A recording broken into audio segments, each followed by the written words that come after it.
नमस्कार। आज हम हिंदी की लिपि को रटने नहीं जा रहे हैं। नहीं नहीं, आज हम इसके कोड को क्रैक करने वाले हैं, उसे डीकोड करने वाले हैं, क्योंकि इन खूबसूरत घुमावों के पीछे एक बहुत ही सुंदर और साइंटिफिक सिस्टम छिपा हुआ है। अच्छा, कभी ऐसा हुआ है कि हिंदी की लिपि मतलब देवनागरी उसे देखकर थोड़ी घबराहट सी हुई हो? अगर हाँ, तो इसमें कोई नई बात नहीं है, ऐसा बहुत लोगों के साथ होता है। लेकिन क्या हो अगर इस घबराहट के पीछे एक खूबसूरत सा लॉजिक छिपा हो? आज हम उसी लॉजिक को समझने वाले हैं। तो ये जो देवनागरी है ना, ये सिर्फ टेढ़ी-मेढ़ी लकीरें नहीं हैं। जैसा कि इस स्लाइड पर लिखा है, ये ध्वनि विज्ञान की एक उत्कृष्ट कृति है। मतलब एक ऐसा सिस्टम जिसे सदियों पहले परफेक्शन तक पहुंचाया गया था। आइए देखते हैं कि ऐसा क्यों है। तो आखिर क्या चीज़ है जो देवनागरी को विज्ञान का एक मास्टरपीस बनाती है? ये सब एक ही शब्द पर आकर टिक जाता है। और वो शब्द है अल्फा सिलिबेरी। हाँ, मुझे पता ये शब्द थोड़ा भारी भरकम लगता है, पर इससे डरने की कोई जरूरत नहीं है। इसका मतलब बहुत ही आसान है। हर व्यंजन में पहले से ही एक स्वर की आवाज शामिल होती है, और यही वो चाबी है जिससे पूरा सिस्टम समझ में आ जाता है।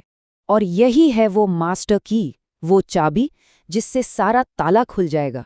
अगर आज की इस पूरी बातचीत से सिर्फ एक बात याद रखनी हो, तो बस ये याद रख लीजिए, देवनागरी के हर एक व्यंजन में छोटी अ की ध्वनि पहले से ही मौजूद होती है।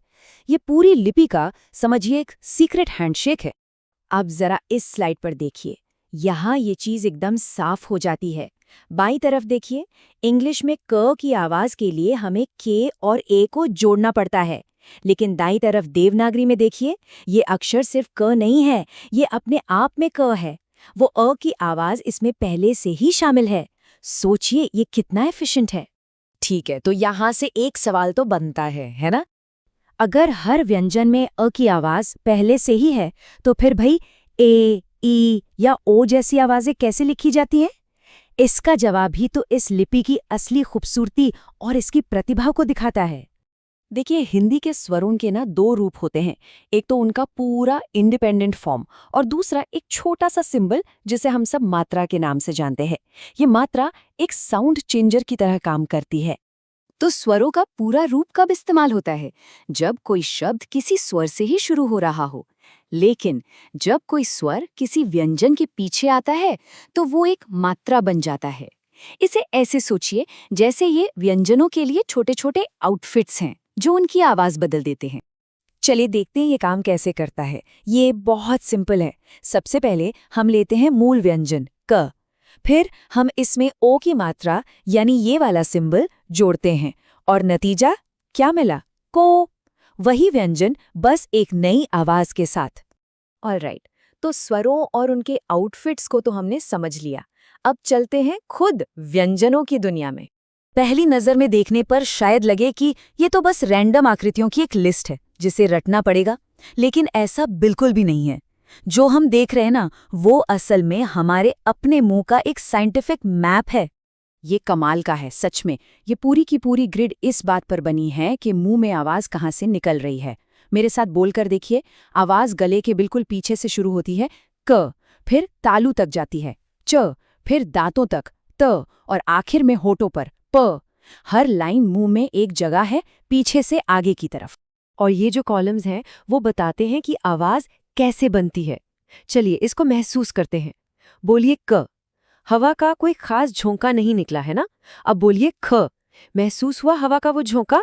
इसी को एस्पिरेशन या महाप्राण कहते हैं। और ये पूरा का पूरा शानदार सिस्टम इस एक ग्रिड में समाया हुआ है। तो अब हमारे पास बिल्डिंग ब्लॉक्स आ गए हैं। व्यंजन जो हमारे मुंह का मैप है, और मात्राएं जो उनकी आवाज बदलती हैं। तो चलिए अब इन्हें जोड़ना शुरू करते हैं और देखते हैं कि शब्द कैसे बनते हैं। चलिए एक ऐसा शब्द लेते हैं जिसे सब ने सुना होगा, नमस्ते। अच्छा, इसमें न और म को तो हम पहचान सकते हैं, लेकिन बीच में उस आधे स का क्या मामला है? जब दो व्यंजन बिना किसी स्वर के एक साथ आते हैं, जैसे स्त की आवाज, तो उसे लिखते कैसे हैं? तो देखिए, उस पहले से मौजूद अ की आवाज को बंद करने के दो तरीके हैं। पहला है हलंत का इस्तेमाल करना। ये छोटा सा निशान एक ऑफ स्विच की तरह काम करता है। लेकिन जो ज्यादा कॉमन तरीका है वो है एक संयुक्ताक्षर बनाना, मतलब दो व्यंजनों को मिलाकर एक नई शक्ल दे देना। चलिए नमस्ते में स्त को बनाकर देखते हैं। हम स अक्षर से शुरू करते हैं। संयुक्ताक्षर बनाने के लिए ये अपनी खड़ी लाइन को हटा देता है, फिर ये त के साथ चिपक जाता है।